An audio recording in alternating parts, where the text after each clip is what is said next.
Hello everyone, in this video I will show you how to remove a person from a photo using this website for free. It's called tinywow.com, link down below in description, and I will try to remove a person from my photos which I prepared. Click on upload from PC or mobile, choose and upload here your photo. So task is simple, we want to remove this person from this photo. Here you can choose brush size and now brush the object or the person you want to remove, and now click on icon remove.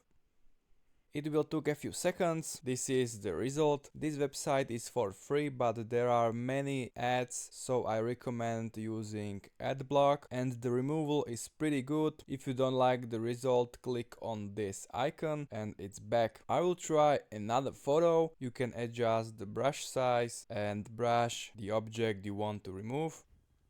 And now simply click on icon remove.